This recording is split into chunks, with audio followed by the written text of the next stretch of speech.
YV Subbareddy కానీ వారి శ్రీమతి కానీ బ్యాంకు ఖాతాలు ఇవ్వండి మేము వెరిఫై చేయాలంటే సిబిఐకి సహకరించాల. వీళ్ళు పోయి కోర్టులో పోయి బెయిల్ కోసం అప్లై చేశారు, యాంటిసిపేటరీ బెయిల్.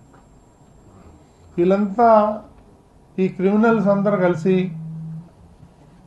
టీటీడీని బ్లేమ్ చేయాలి. ఎందుకంటే మీ అందరికీ తెలుసు, ఈ మధ్యనే నేను కూడా పేపర్లలో చూశాను,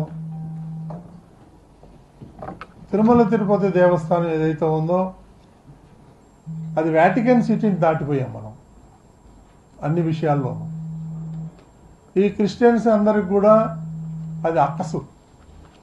దీన్ని ఎట్లాగైనా తిరుమల తిరుపతి దేవస్థానాన్ని డౌన్ చేయాలి, దీన్ని బ్లేమ్ చేయాలి, దీన్ని బదనాం చేయాలి అనే ఉద్దేశం కంకణం కట్టుకొని వీళ్ళందరూ ఒక ప్రణాళిక ప్రకారం ఇక్కడ ఉన్నటువంటి హిందువుల మనోభావాలు దెబ్బతినే విధంగా తొలి నుంచి వాళ్ళు ప్రవర్తిస్తున్నారు.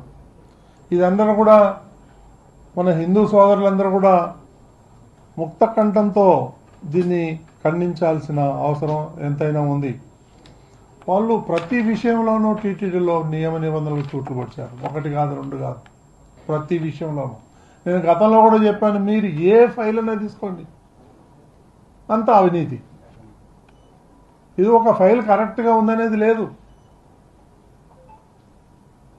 ఈ విధంగా ఈ తిరుమల తిరుపతి దేవస్థానాన్ని భ్రష్టు పట్టించి వాళ్ళు కోట్ల రూపాయలు సంపాదించి ఆనందిస్తున్నారు. ఒక పెద్ద మనిషి ఏదో యాగాలు చేస్తున్నాడంట. నాకు వచ్చి చెప్పారు, ఏమి యాగం అయ్యా అని ఆరాధిస్తే మృత్యుంజయ యాగం చేయించుకుంటున్నాడంట కరుణాకర్ రెడ్డి. యాడ చచ్చిపోతాడు అని.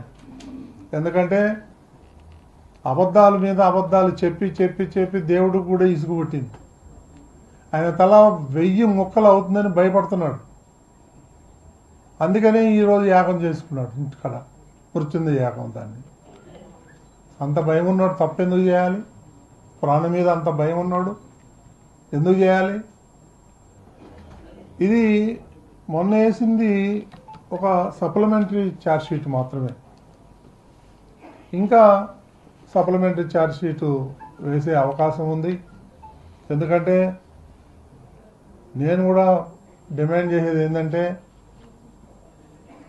ఆ చిన్నప్ప ఎవరైతే పిఏ ఉన్నాడో